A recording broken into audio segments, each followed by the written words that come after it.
vamos lá. Para o Islã, vamos responder. Não, para o Schwab.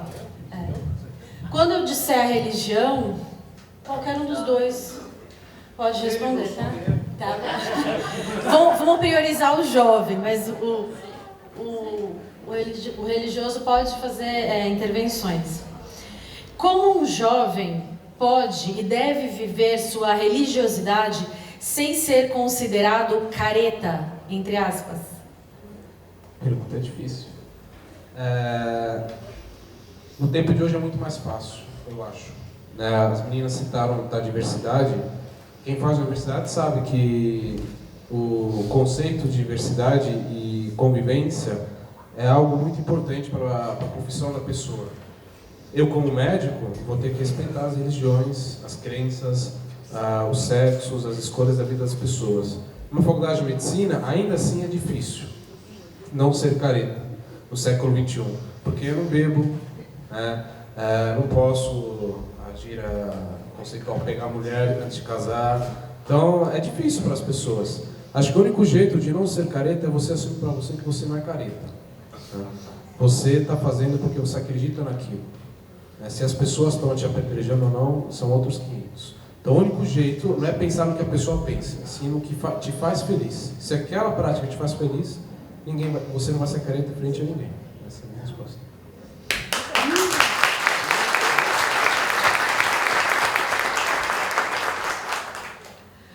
Perguntar para o Diego.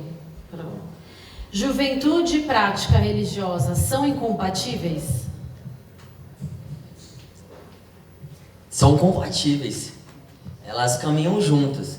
E também entrando em sintonia com o que o Schwab comentou, só que, lógico, a gente...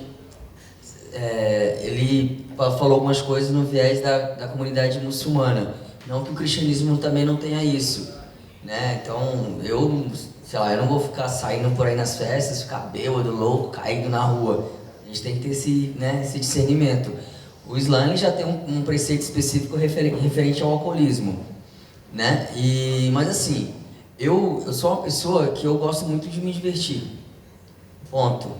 Então, mas eu sei os meus princípios, eu sei a doutrina da minha religião, mas eu não deixo de viver a minha vida, assim, sabe? Eu não sou aquela pessoa, e eu desde criança com a minha avó sempre aprendi a gostar da igreja, dos afazeres da igreja, mas eu gosto de sair do trabalho e, ir pro barzinho com meus amigos para conversar, né, trocar ideia, mas depois no outro dia eu tô lá na Catedral da Sé, trabalhando, rezando, fazendo alguma atividade. Eu sei viver muito bem, sabe? Ou numa festa ou numa igreja. Assim, eu não deixo que eu perca a minha juventude ou o meu lazer, mas também eu não perca a minha fé, não deixo a minha fé de lado, entendeu? Então eu acho que a prática religiosa e a juventude, elas trabalham juntas, sim. Até porque, infelizmente, a gente vive uma realidade muito complicada ligada à juventude. Eu conheço jovens de vários lugares, né, enfim. E é muito fácil hoje em dia para o jovem o mundo lá fora. Então, eu vou falar com uma experiência na minha religião, na católica. Hoje está muito complicado essa questão da catequese, da evangelização. E eu sei que também está muito complicado em qualquer outra religião, qualquer outra crença. Porque o mundo está tudo muito fácil aí fora. É muito mais fácil para o jovem hoje em dia ficar nos fluxos, ficar nas baladinhas, nos rolês. É muito mais atrativo para eles. Hoje em dia, até na nossa própria religião, está se mudando os conceitos de catequização, né? A evangelização é a mesma, mas a forma de se catequizar está se procurando novos meios de se comunicar com esse jovem. Se é através das redes sociais, ou de uma linguagem mais informal, ou através de atividades que agreguem a eles. Porque assim, não adianta eu chegar lá e toma aqui a Bíblia. Ou então, sabe essas coisas? A gente não está mais nessa realidade. Hoje, aí chega lá o cara e pega lá, põe, vamos lá no fluxo de uma faculdade e tal, ele vai preferir o quê? Ficar numa vigília o dia inteiro olhando para o Santíssimo exposto, ou ficar lá nos funk da vida? Ele vai preferir ficar no funk. Essa é a realidade que a gente vive. Então a gente tem que saber como atrair de alguma forma, entendeu?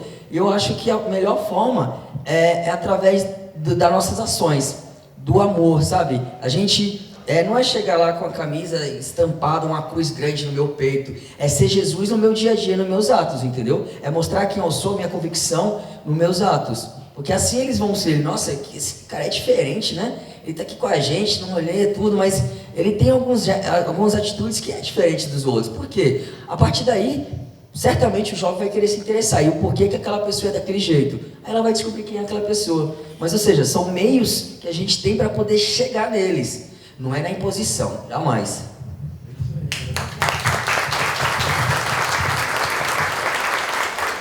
O Espiritismo, meninas, vocês veem aí quem quer responder.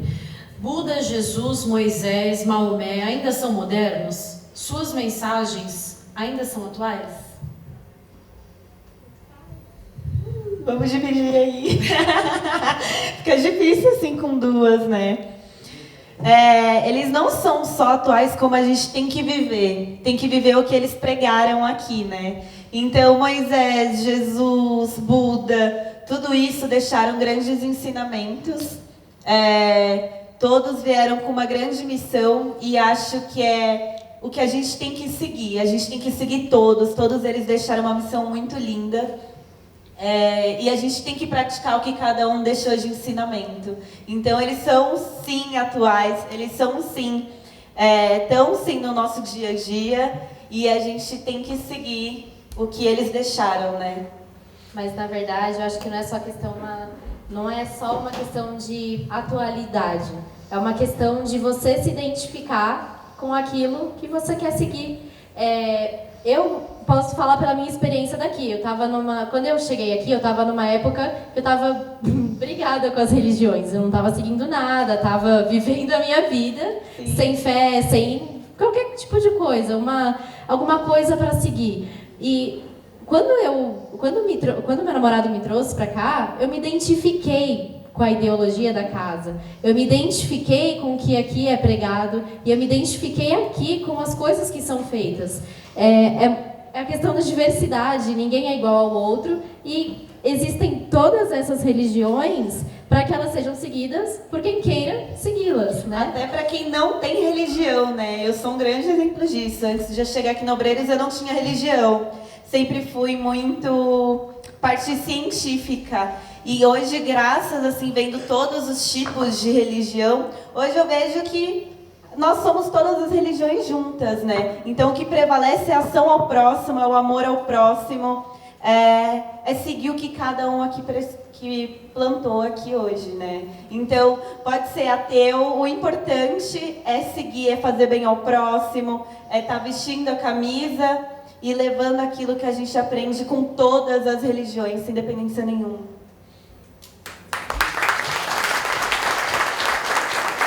Pastor Paulo Mori, como encontrar Deus em um mundo tecnológico?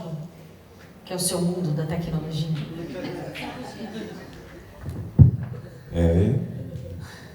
Tecnologia, né?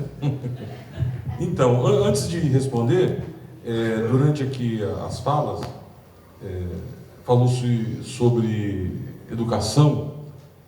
Para quem se interessar, nós temos um livro que nós lançamos alguns anos atrás. O livro chama-se Ensino Religioso e os Temas Transversais. É de nossa autoria. Esse livro você encontra no portal clubedeautores.com.br.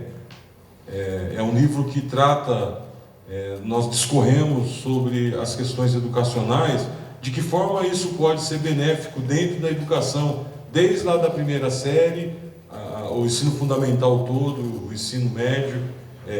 Se nós queremos realmente mudar alguma coisa com as ações, é muito interessante. Então, quem quiser, clubedeautores.com.br, você entrando nesse portal, você escreve lá Paulo Mori e vai aparecer os livros de nossa autoria, inclusive esse daí, tá? Eu sempre digo que a Bíblia, ela traz um versículo no Novo Testamento que diz a seguinte coisa: este Evangelho de Jesus Cristo será pregado em todo o mundo, a todas as nações. E quando eu era garoto, eu ficava pensando, como é que ia chegar o Evangelho de Jesus Cristo no mundo inteiro? Eu já falei aqui, repetindo, eu sou a geração X, e eu vivi todo o processo de criação da internet no Brasil. Eu trabalhava na Telesp, aqui em São Paulo, e a internet entrou no Brasil, começou a entrar no Brasil a partir de 88 pela Telesp São Paulo. Ela funcionava com um sistema chamado videotexto. Depois virou essa internet que a gente conhece hoje. E depois que passaram-se os anos, eu cheguei à conclusão que a internet ela veio por obra e feito de Jesus Cristo. Não tinha outro jeito, humanamente falando, do nome de Jesus Cristo chegar nos 4 cantos da terra, gente. Hoje, os 4 cantos da terra, guardado as suas proporções, é claro, tem internet, nos 4 cantos da terra. E a Bíblia diz assim que ninguém vai poder dizer um dia que não conheceu ou ouviu falar de Jesus. Porque hoje não tem mais essa desculpa. Aí eu até brinco, se tiver um juízo final, quando estiver diante lá de Jesus e de Deus, e alguém falar assim, ô Jesus, desculpa aí, cara, eu não sabia que você existia. Aí Jesus vai falar assim, pô, você não estava conectado, meu irmão? É isso, então eu penso isso, que a internet ela veio para revolucionar, como foi falado aqui, tudo, inclusive as religiões. Então ela é instantânea. Eu falo sempre que lá na igreja, quando nós estamos fazendo as nossas preleções, as nossas homilhas, a gente percebe que tem pessoas na igreja, jovens principalmente, conferindo o que você está falando. Será que é verdade o que esse pastor está falando? Então você tem que se atualizar. Porque antigamente, quando o pastor falava, às vezes eu demorava 1 ano para descobrir o que ele estava falando, que tinha na biblioteca, e não era em qualquer lugar que tinha. Hoje não, é instantâneo. Então a informação, e é uma coisa interessante, né? Porque eu já falei também, eu sempre digo isso. Nós estamos vivendo a era da informação. Nós não podemos deixar para trás a formação. E é isso que nós estamos fazendo aqui, formando opiniões, formando pessoas.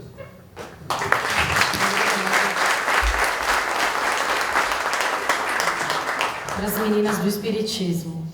Como um jovem moderno questionador se adapta à prática religiosa cheia de dogmas e paróquias?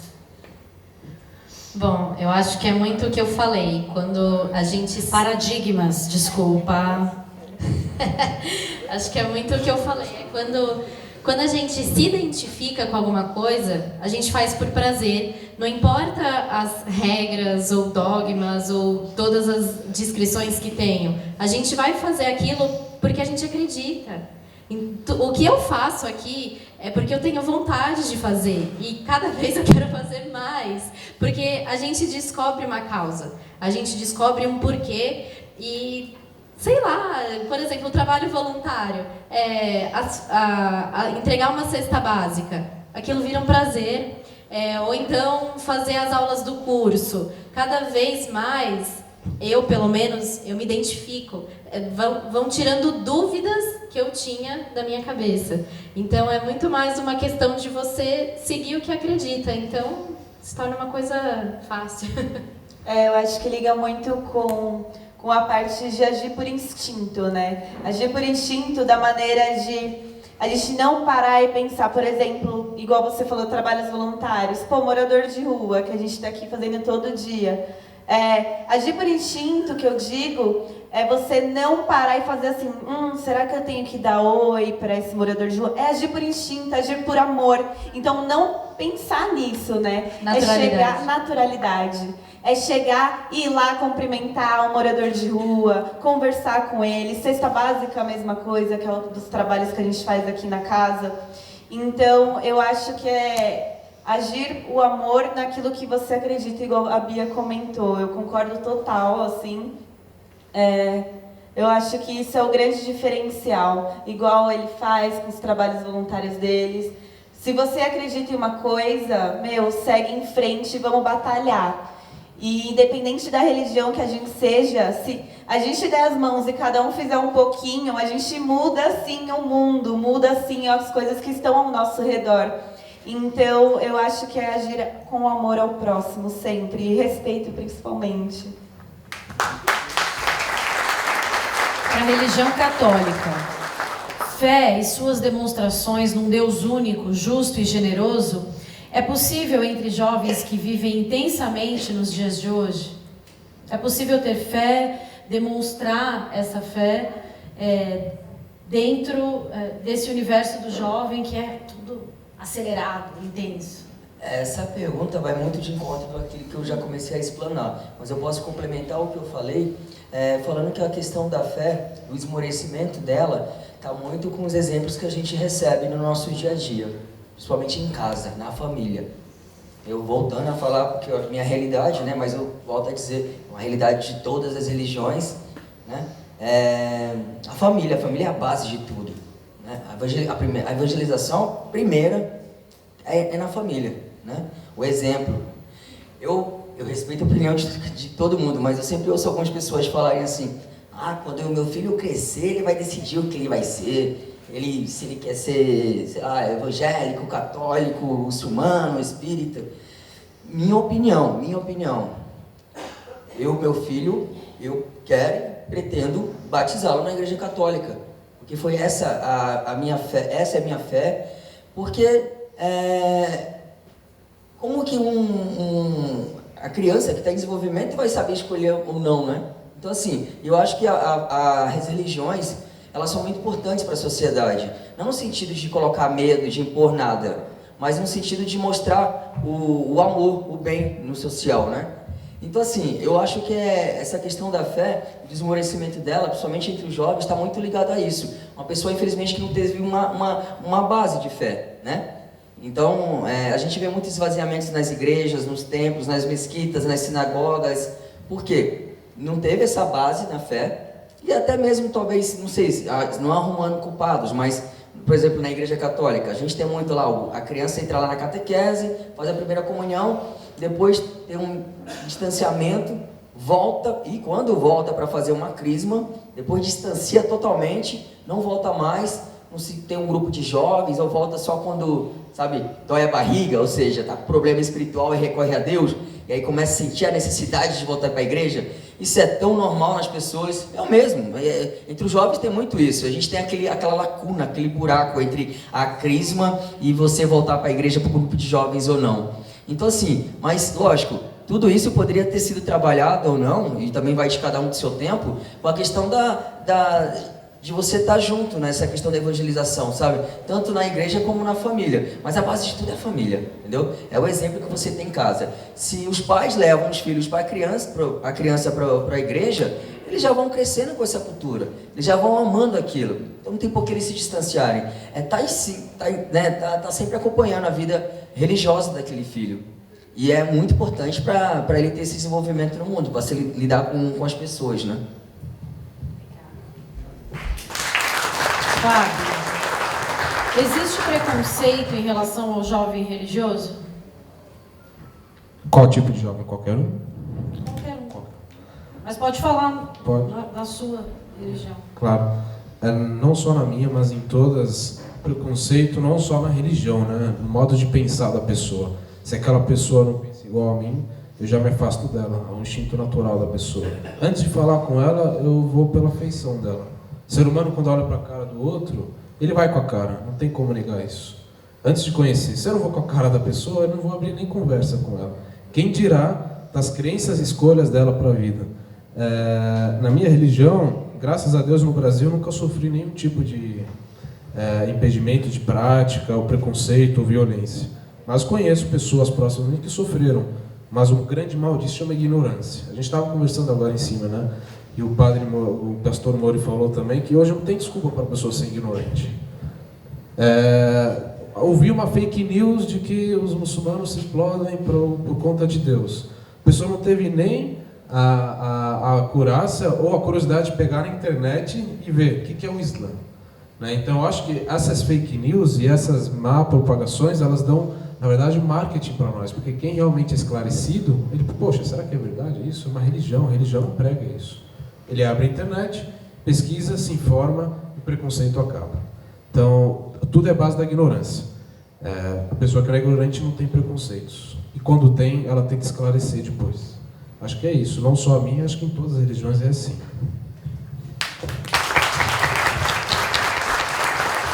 Vou fazer uma pergunta e aí cada religião pode responder brevemente, tá? Existe estímulo aos jovens quanto à prática da caridade nas religiões respectivas? Como? Na parte católica, por exemplo, uma das premissas da gente é não devolver, mas evidenciar aquilo que é mais importante do ser humano, que é a sua dignidade, entendeu?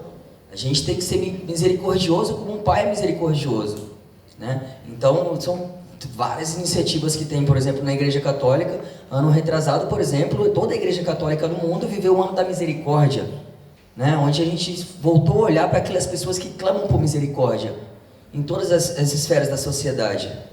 Então, a caridade está muito presente nas religiões e é um dos pilares dela, né? Eu vou falar assim, o que eu vejo. Acho que todas as religiões, as igrejas, os centros, sempre tem um grupo de jovens. Sempre tem algum grupo dedicado aos jovens para estudo, para a prática da caridade.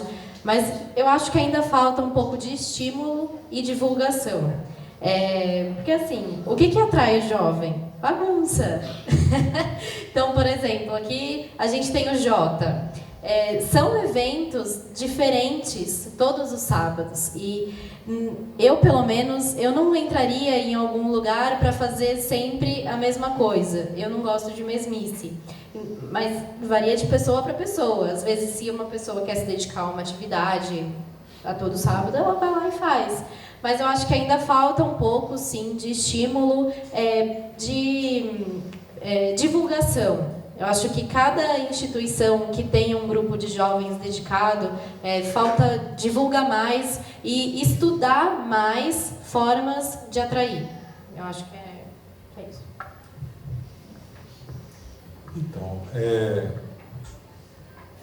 o termo caridade da nossa língua portuguesa, no grego, que nós falamos grego koiné, significa amor.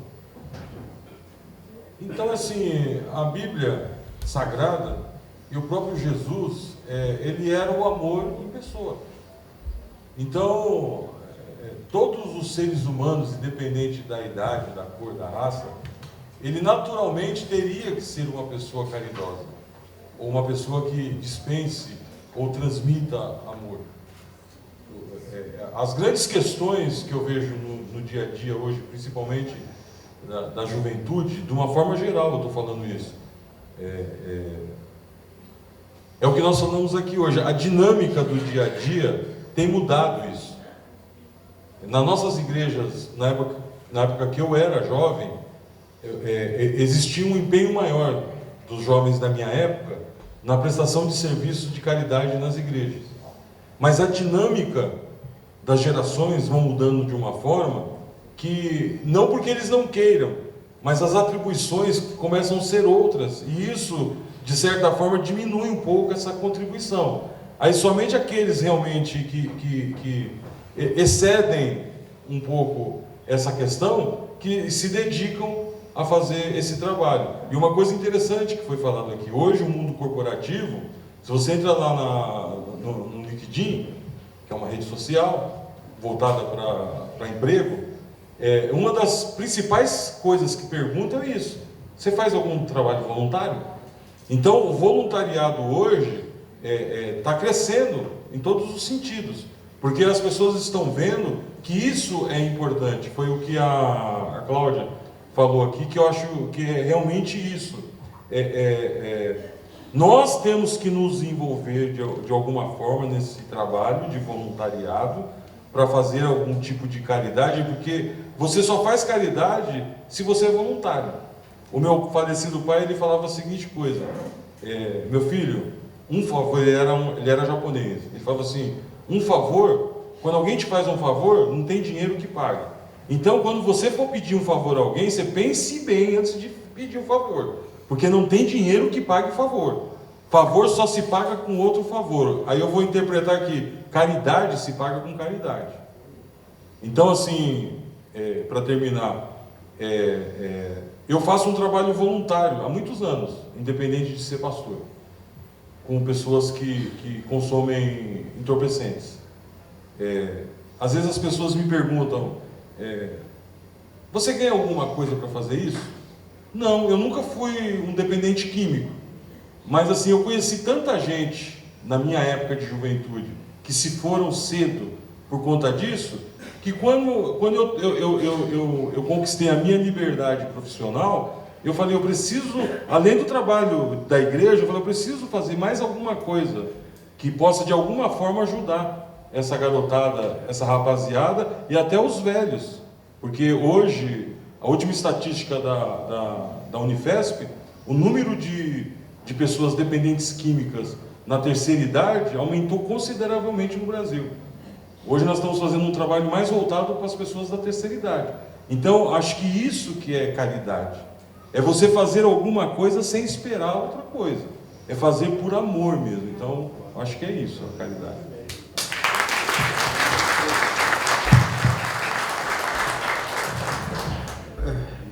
Eu acho...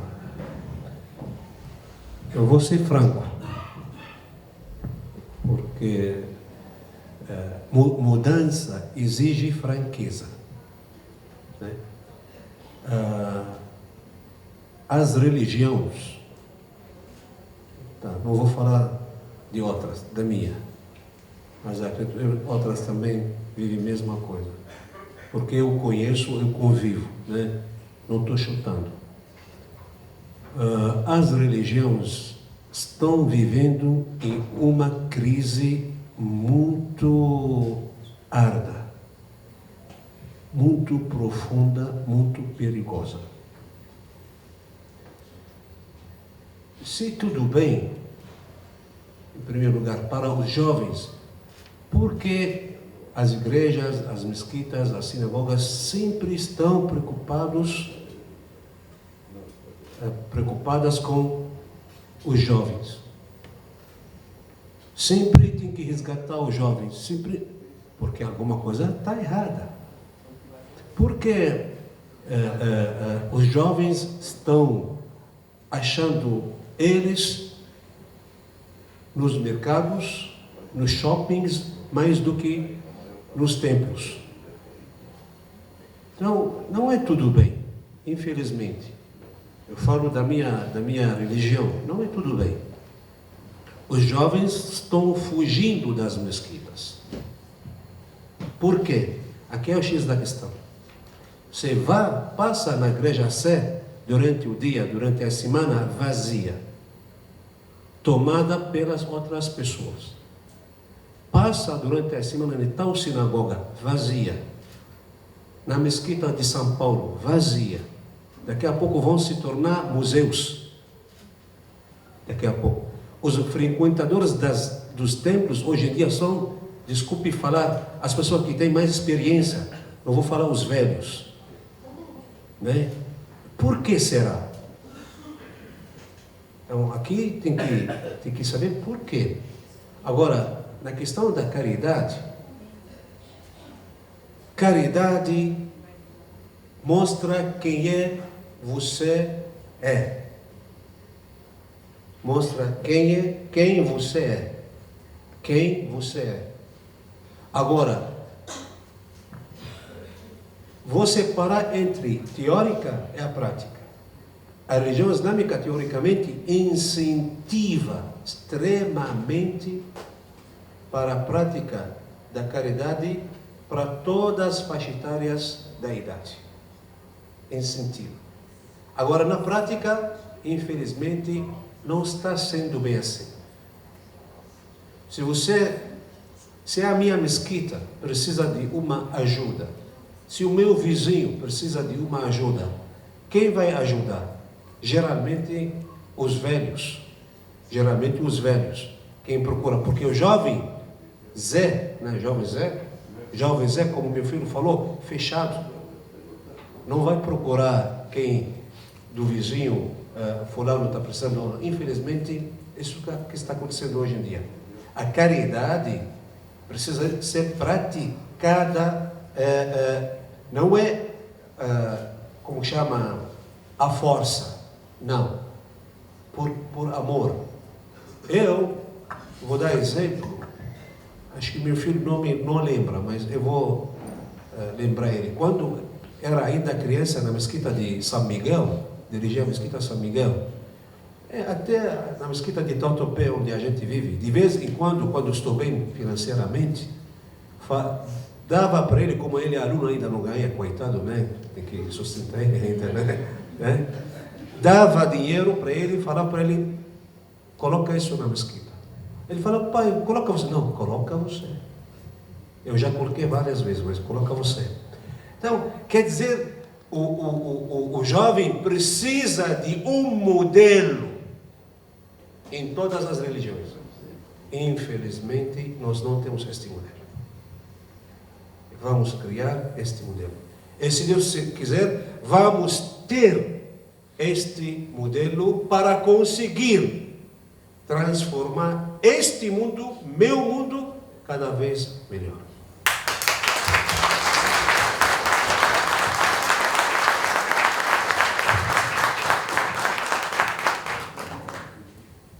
A prática do amor, ela, na religião católica, ela brota de fato da palavra de Deus.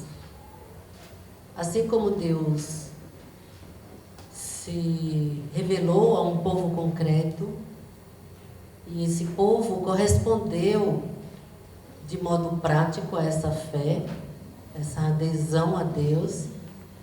Com Jesus Cristo, ele é considerado profeta poderoso em atos e palavras, segundo o Evangelho de São Lucas. Todo o cristianismo, e todo cristão, ser cristão é ser o Cristo. Mesmo com nossos limites humanos, buscamos imitar a Jesus Cristo em sua capacidade, principalmente de amar. Amar o próximo, sem esquecer de si mesmo, mas sem cair no individualismo e no egocentrismo. Nossas igrejas incentivam, sim, mas a liderança juvenil dos grupos de jovens também se vê diante de um desafio grande, porque a liderança que consegue ser admirada e apreciada pelos jovens, esse jovem vai se engajar, vai se comprometer, vai praticar a solidariedade, a fraternidade, o amor, não somente dentro das paredes da igreja, mas a cada pessoa que ele ou ela encontra na rua que precise de um gesto concreto.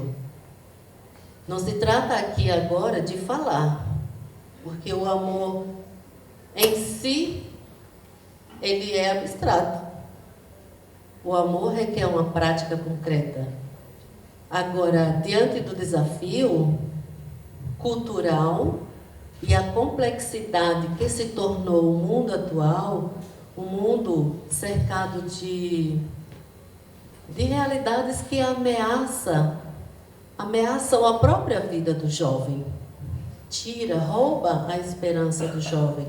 É o sistema, é a falta de oportunidade de emprego, é o mundo das drogas, o tráfico de drogas crescente, o tráfico humano de órgãos, uma série de realidades hoje que parecem escapar das nossas mãos como possibilidade de solução concreta.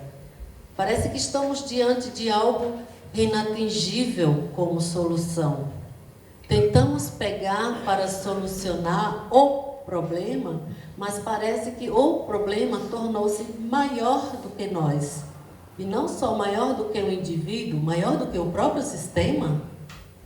O sistema governamental que não dá conta de atender todas as áreas de necessidades humanas básicas, educação, saúde, lazer, entre outros, é um sistema furado. E a esperança roubada, infelizmente, tira uma ação entusiasmante, alegrante, vibrante na história. O jovem não é culpado.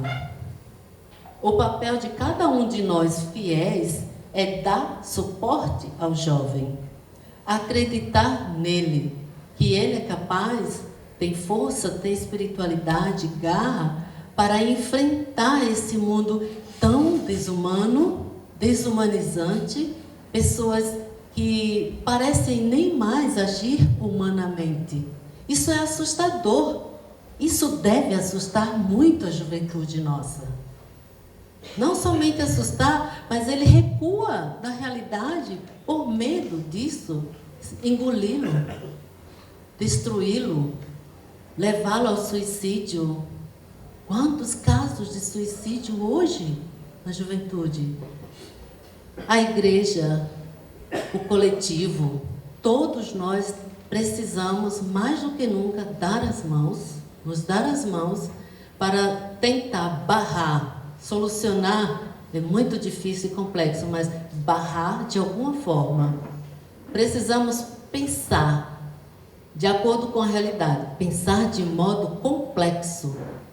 Porque se pensarmos de modo simples, não encontraremos respostas para o complexo. Muito obrigada. Alô. O tema é complexo. O tema é complexo.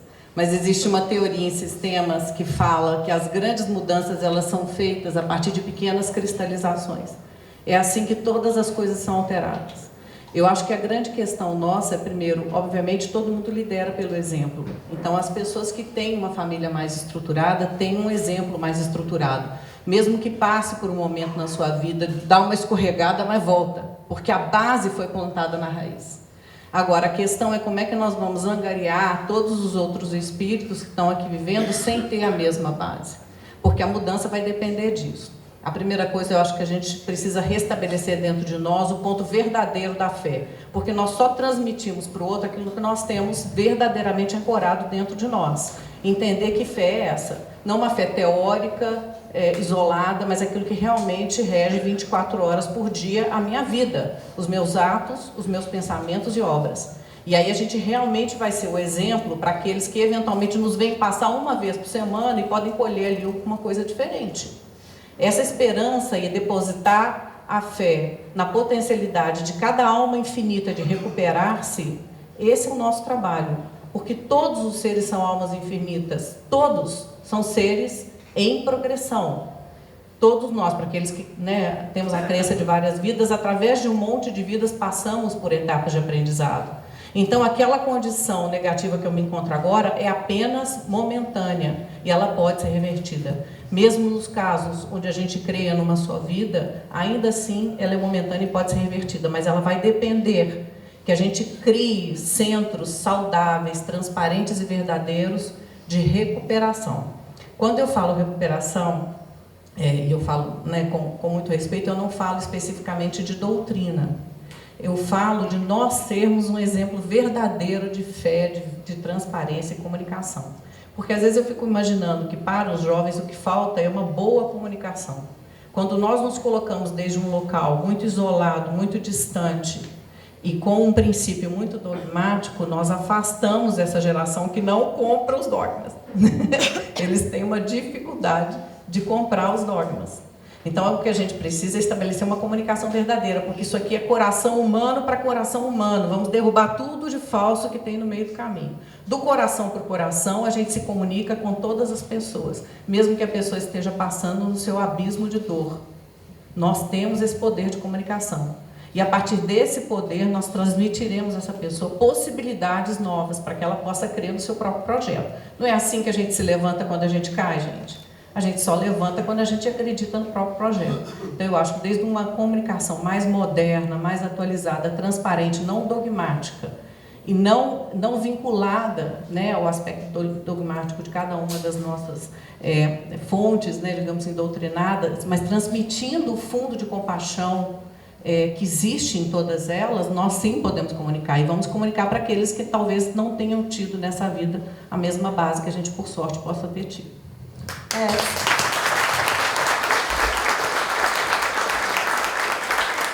Só para complementar o que a Claudinha falou, eu adorei o que a irmã também falou. São todas minhas palavras, eu fiquei sem nada para falar agora. Eu, como líder do grupo de jovens da casa, eu vejo muito isso. Eu sinto que os jovens hoje, eles não conseguem, têm dificuldades de experienciar o amor. Eu acho que é esse o grande foco principal, talvez, que o Sheik falou agora. Os jovens hoje, eles talvez têm tanto medo, não sei, têm a vida também muito corrida, estão em outras fases, mas o que a gente vê hoje nos jovens é que hoje eles não estão conseguindo experienciar o amor. Então, experienciar o amor. Então, é coisa simples. São como dar abraço com outras pessoas, dar o ombro para quem precisa, ajudar o próximo, dar um simples bom dia, um sorriso. Os jovens hoje têm carência disso. Eu sinto muito isso. Tanto é que eu sempre falo no grupo de jovens, o nosso grande trabalho aqui é experienciar o amor.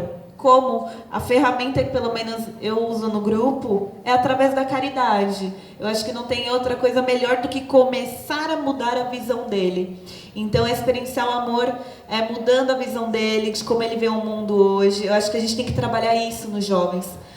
Mudar a visão deles em relação ao mundo. Mostrar que a gente consegue mudar o mundo.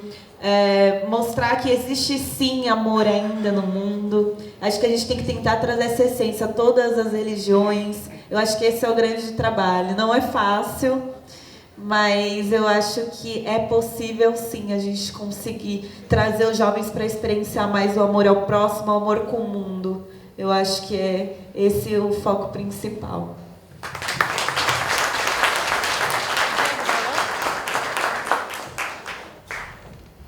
Chegando ao fim, a gente vai concluir com uma pergunta para os jovens, tá? Todos jovens. Todos jovens. Mais jovens ainda. Metas ao invés de princípios, isolamento ao invés de convívio, competição ao invés de união. Como ser feliz sendo jovem hoje?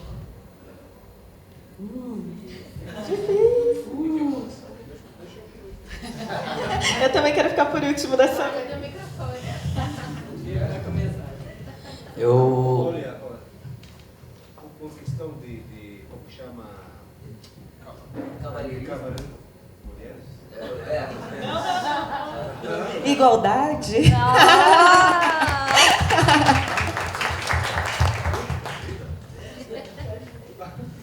Eu ouvi uma frase de um colega há uns 2 anos, mais ou menos, que me marcou muito.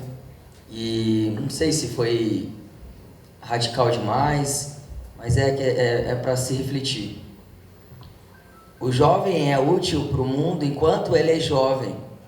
O mundo que é o jovem enquanto ele é jovem. É muito forte isso. A gente viu o vídeo lá do protetor solar, né? Filtro solar, é tudo isso, né? Então, jovem, você é útil para o mundo enquanto você é jovem. É pesada essa frase, mas é a pura realidade. Então, o que a gente está fazendo com a nossa juventude, né? Ela passa muito rápido. O jovem quer e precisa e deve ser ouvido. Voltando a falar da minha religião, a Igreja Católica, agora em outubro, vai realizar um sínodo voltado para o jovem. A igreja quer ouvir o jovem, quer saber o que se passa com ele, né? Qual é a realidade dele. Isso no mundo todo. É um encontro periódico com o Papa e os cardeais, os bispos. É um sínodo sobre os jovens, só sobre os jovens. E em janeiro do ano que vem também vai ter a Jornada Mundial da Juventude.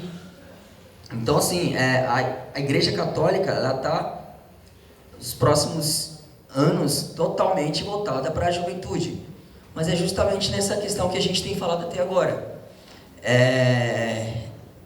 Tá muito preocupante, né? Porque, por exemplo, na minha paróquia, na minha comunidade paroquial, você vai na missa de domingo de manhã, você vê, com todo o respeito do mundo, a gente só vê cabeça branca, né?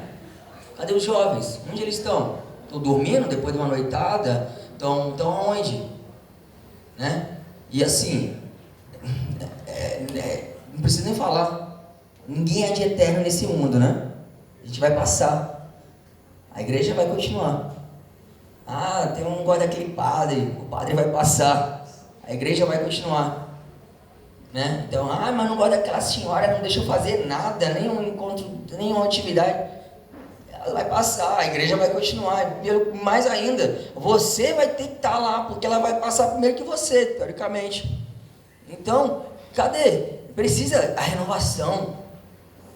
As pessoas, tem muita gente que não gosta da renovação, mas aí é um trabalho interno que ela tem que ter nela, né? Precisa dar um espaço para o outro, para o novo. Eu foco muito isso nos trabalhos. Eu não sou de eterno nas coisas que eu faço. Daqui a pouco a gente vai falar de alguns projetos mais concretos, graças a Deus, mas que assim, no intuito de prospectar mais vocações. A gente precisa de novas vocações, né? Vocação para fazer qualquer coisa, entendeu? Então, mas a gente tem que cultivar, tem que plantar isso no jovem. Se todo mundo tem vocação para alguma coisa, né?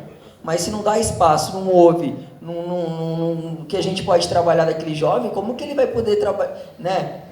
Enfim, praticar isso? Precisa ouvir mais o jovem, viu? Então, e o jovem também tem que também ter aquela consciência, aquele discernimento, né? De também estar em sinergia, um respeitando o outro. Então, é bem complicado falar isso, porque eu sei que é uma realidade de qualquer religião, em qualquer comunidade, porque a gente lida com seres humanos, né? Então, eu sempre, na minha religião, eu sempre falo, olha, qualquer coisa que eu vejo de errado, ou que não convém com o que eu, enfim, eu penso, eu olho assim para a cruz e falo, olha, Senhor, é por ti, porque se eu olhar aqui na terra, é complicado. Então, assim, tudo que eu faço é por Ele, né? Minha visão. Mas é isso, eu acho que é todo mundo trabalhando em comum, né? Do bem da nossa religião, porque todos passarão, mas ela vai continuar. Mais ou menos isso.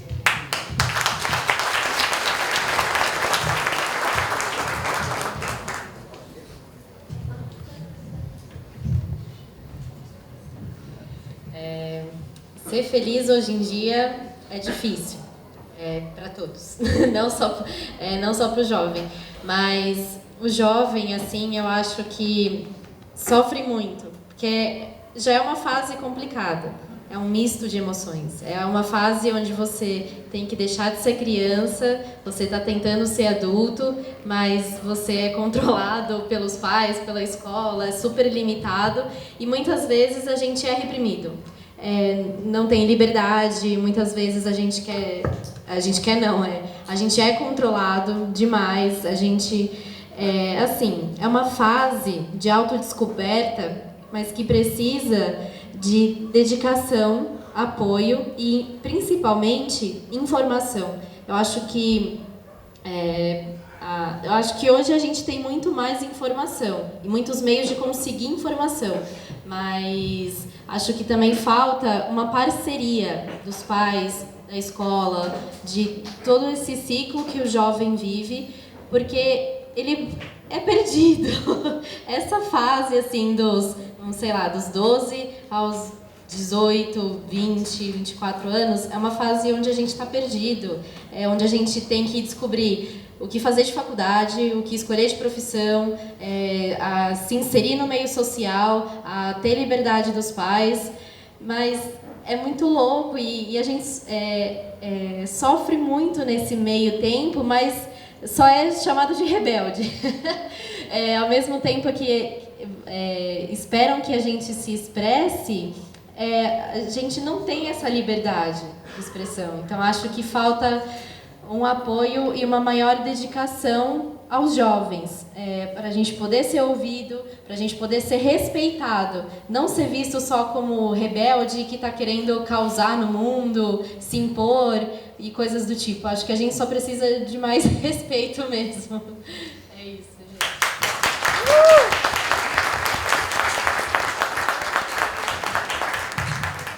Não, tem certeza? Já falou tudo! Eu acho isso, sim, que a gente precisa ser ouvido. Isso que a Bia falou, às vezes nós jovens vamos expor a nossa opinião sobre alguma coisa, a gente recebe de volta. Ah, mas você é jovem, você não sabe de nada. Será que nós não sabemos de nada? E agora? Então, eu acho super isso que você falou. Nós precisamos ser ouvidos, sim. Não é questão de ouvir e tem que aceitar, não, muito pelo contrário. É a questão que a gente falou no início, na primeira parte do workshop. É ouvir, debater. ouvir tanto o lado que os mais velhos têm o que dizer pra gente e o que a gente tem para dizer para eles. É troca mútua de respeito, de informação, de um monte de coisa. Então, é uma troca que todas a parte de idoso, jovem, criança, tem que ter. A gente tem que conversar sobre isso, tem que expor o que a gente acha, tem que expor o que os idosos acham. A gente tem que debater. Eu acho que se a gente debater, a gente nunca vai chegar a um consenso. Então, eu acho que é super importante, sim, os mais velhos ouvirem os jovens, quanto os mais jovens ouvirem os mais velhos também, porque tem experiência, sim. Então, é uma via de mão dupla em questão de respeito, em questão de troca de informação. Não é à toa que um dia todo mundo vai envelhecer. Então, todos nós temos troca de informação, sim.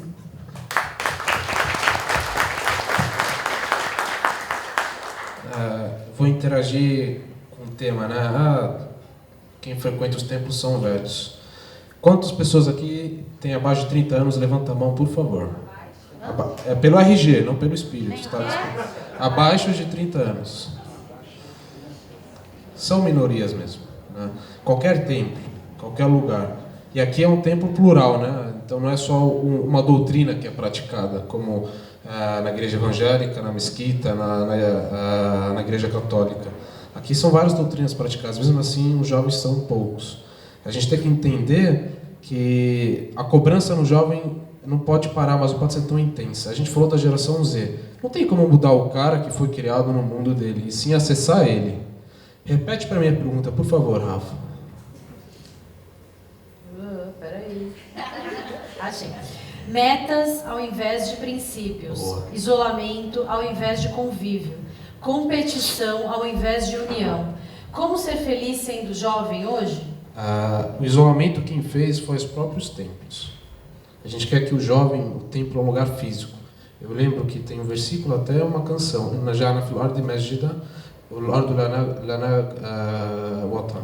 em árabe, o que significa? A gente fez a terra inteira como uma mesquita, e não só um lugar entre quatro paredes, tem que chamar o jovem ele. E o mundo é a nossa pátria, para nós muçulmanos, não é só a pátria árabe, o mundo árabe ou a religião islâmica.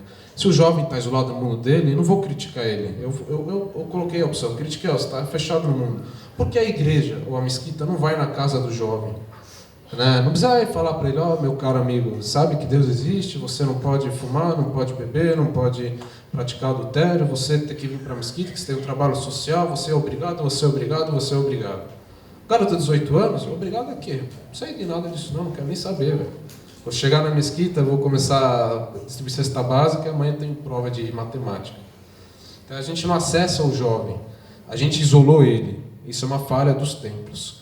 A gente nunca perguntou, como você está? Antes de falar, tem que fazer isso. Seu pai está bem? Sua saúde está boa? Está precisando de alguma coisa? Isso diminui a competição. Você quer ajuda no seu trabalho? Quer uma indicação? As igrejas, os templos, eles têm que ter boas relações mundanas e não só espirituais. O mundo é muito afetado no jovem. O jovem tem cabeça pequena, ele é afetado muito facilmente. Mais do que uma pessoa experiente. A pessoa experiente apanha, continua lá. O jovem não. O jovem apanha, se frustra, fica deprimido, não tem ação, fica isolado. Isola mais ainda ele. Então, tá precisando de dinheiro, cara? Quer casar? Tá apaixonado por uma menina, mas não tem dinheiro para casar com ela. Não, a gente ajuda, cara. Ele vai vir sozinho para a mesquita ou para a igreja. Como é que está seu emprego? Você quer indicação? Eu tenho indicação para você. Eu ajudo você. Seu pai está vivo, está morto? Seu pai está no hospital com câncer. Chamar um cara que tem um pai no hospital com câncer, vem para a mesquita que você tem obrigação, você vai morrer um dia, é quase um insulto para o jovem. Afasta mais ele ainda.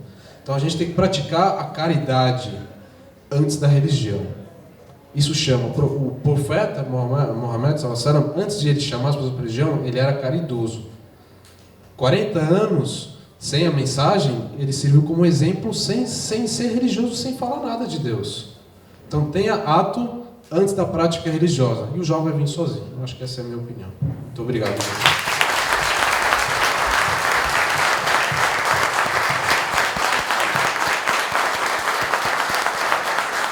A gente chegou então ao final do nosso workshop. Mas antes de encerrar, lembra que no começo eu citei que nós gostaríamos que daqui saíssem ações interreligiosas na prática. E nós conversamos, né, no café ali rapidinho e saíram algumas ideias. A primeira é do grupo Jovens pela Paz, que o Diego citou. Então nós já vamos ter uma reunião para obreiros fazer parte desse grupo. Quer explicar? Isso. Ele vai explicar, o Diego vai explicar um pouco melhor.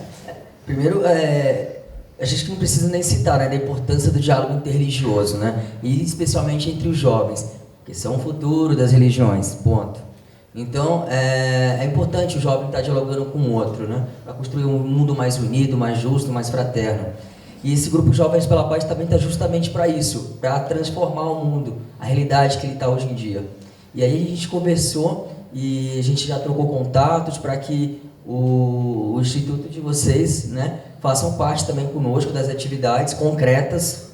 E a princípio, né, as meninas já vão estar conosco num projeto que a gente tem de um acampamento interreligioso, vai ser muito interessante, que vai ser mais divulgado aqui na comunidade de vocês. Os jovens vão ser convidados para que estejam conosco, que conheçam os outros jovens das outras religiões também, e que a ideia é justamente suscitar novas vocações, novas lideranças aqui na comunidade. E as meninas também, elas não são ad eternas. Cadê os outros jovens da comunidade? Precisam de novas lideranças. Então a ideia é justamente suscitar novas vocações aqui na comunidade também, para que, né, movimente cada vez mais. E também, pode falar. O acampamento vai ser aqui, Newton pediu para frisar. Pois é, a gente vai torcer, rezar muito para que seja realizado aqui. Então vai ser com certeza vai ser um grande feito aqui, né, desse encontro. E eu particularmente eu vou vender o peixe para que seja feito aqui, viu? Porque eu gostei muito. Então vamos torcer para que seja feito aqui. Vocês vão receber também jovens de outras religiões, de outras culturas, de outras realidades, mas acho que vai ser um intercâmbio cultural e interreligioso muito interessante. Então, acho que é um trabalho concreto que já vai estar surgindo daqui. Isso é muito importante. E o Sheik vai contar de um outro projeto. Olha, de fato, como o Nilton sempre fala, eu gosto da fala de Nilton porque é acompanhada com prática. Sempre faz alguma coisa e depois, tá certo? De fato, quase 3 anos atrás, estou trabalhando junto com Raul Meyer, que não está aqui agora, mas os anjos dele estão presentes com a gente. É uma pessoa dedicada, uma pessoa generosa, uma pessoa que sempre está presente para apoiar, mesmo que está ausente, mas está presente. Isso devemos não esquecer isso. Eu gosto dele muito, a gente sempre, meu ombro está no ombro dele, o ombro dele está junto do meu ombro para trabalhar junto, para levar nossos projetos para frente, para jovens, para nossas comunidades. Então, 3 anos atrás, comecei a pensar com acampamento interreligioso. Escrevi bastante, passou o tempo. Agora, esse ano, quando abriu o Centro Interfé das Américas para Diálogo e Educação, o Nilton me visitou no escritório, então concretizei, convidei Raul, convidei Padre Visão, e convidei Rabino Michel para conversar sobre esse assunto. Cônigo Visão convidou a gente para fazer outra reunião na Casa de Reconciliação. E convidamos 5 de cada religião. Tudo bem. Entregamos a ideia para eles madurassem esta ideia, e eles vão tocar para frente e a gente serve como suporte. Estão tocando o barco. Espero que esse barco, como chama? Não é assim. Não. Espero que não leve muito tempo. As meninas, eles querem fazer acampamento ontem. O Diego falou, espera aí, pelo amor de Deus, espera aí, tem que estudar um pouquinho. Essa é uma coisa que está indo, se Deus quiser. Eu, quando Raul Nilton agora ofereceu aqui para ser nosso acampamento, eu diretamente assinei embaixo. Diretamente, por 2 razões. lugar maravilhoso, pessoas maravilhosas. Segunda razão, gratuito, ué.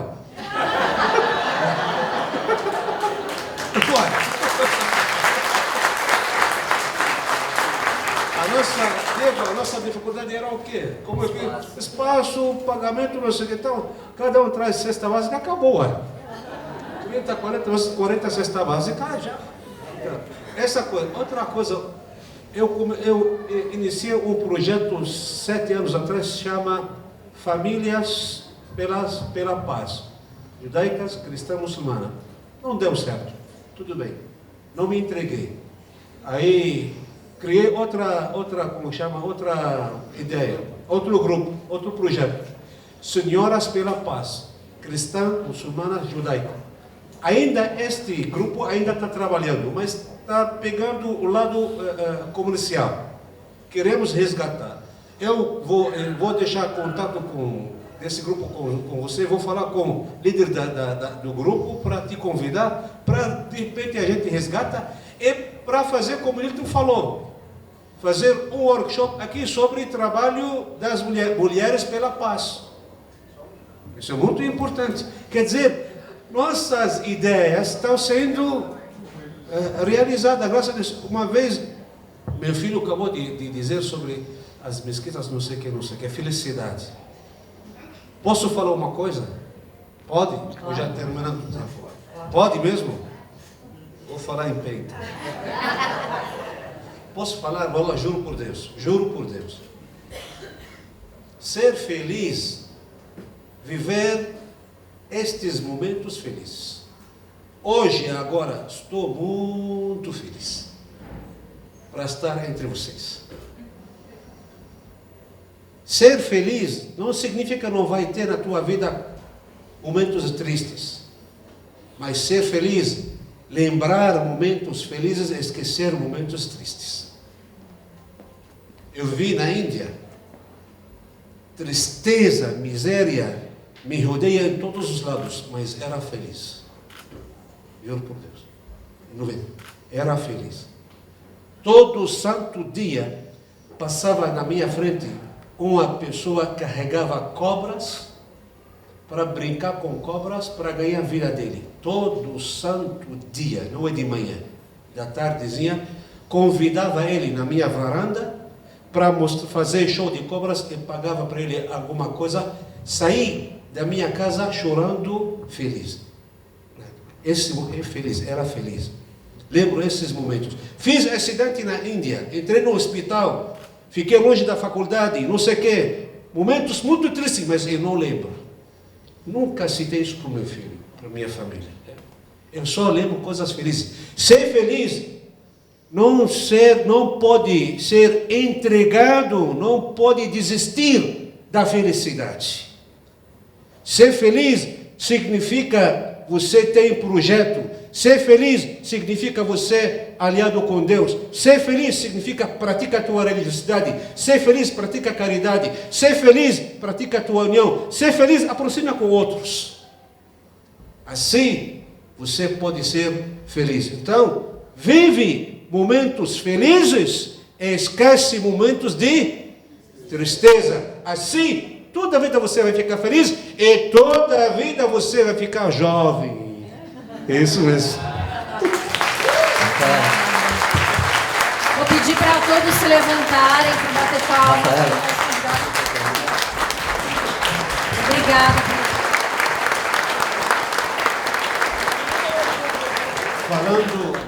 Falando da cesta, eu trouxe algumas, por favor.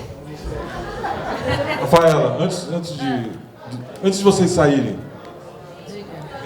nós costumamos fazer a bênção apostólica da igreja, para que todos já estão abençoados, mas continuem abençoados. Aí eu vou pedir para você fazer assim com as suas mãos. É assim que nós falamos. A graça do Senhor Jesus, o amor de Deus e a comunhão do Espírito Santo esteja com todos nós, todos digam amém. Amém. Deus abençoe a todos.